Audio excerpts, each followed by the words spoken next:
Alright, we haven't done a video in a little while, so I guess here we go. So anybody that read my last post heard that I had a couple problems that I ran into with the truck. First one being the transmission control module, and the second being my rear end is riding so low right now, I'm pretty much touching the rear bumper. I think I found a couple solutions for the rear end. I may have found one I can afford. The control module, however, I have not fixed yet. I still have a couple grounds to check, and then if all else fails, I'll buy another module. Hopefully I can fix it on my own. If not, at least if I can get it to where I can drive this thing and the rear end's not dragging on the ground, I can bring it to have somebody work on it. So, alright, now that we're done with the bad, onto the good. We are almost, knock on wood, playing. We've got 2 of the amps mounted.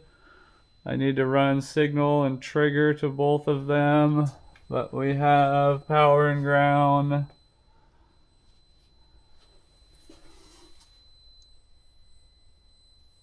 I wasn't sure how it was all going to fit when I got started, but I'm pretty confident I know how it's going to work now.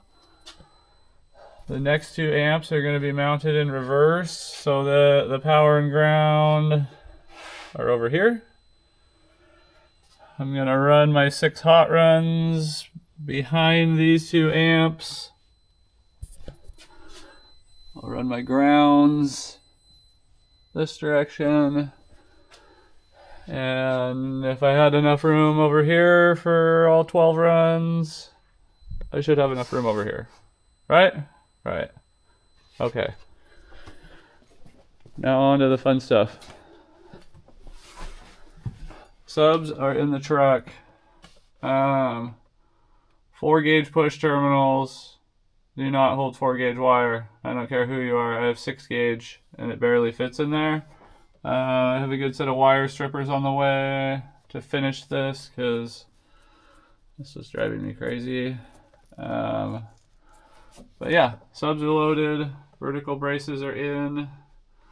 I don't know if you guys can tell how big these are in the video, but they were heavy.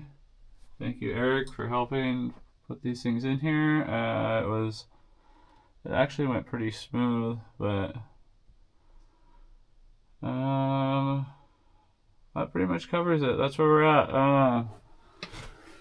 Next time I come up here, I'm going to start putting the cabin back together. Well, I'm going to finish wiring and hooking up the subs, check the impedance at the rear terminals to make sure everything checks out like it should.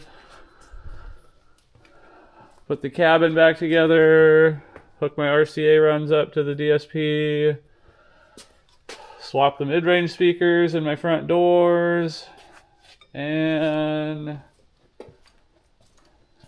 hook up the last 2 amps. I don't know, I was thinking I might test it on just 2 amps, wired to 1 ohm instead of half ohm a piece. I don't know, what do you guys think? Alright, that's probably way too long of a video. Nobody watched it to this point, so I'll catch you guys later.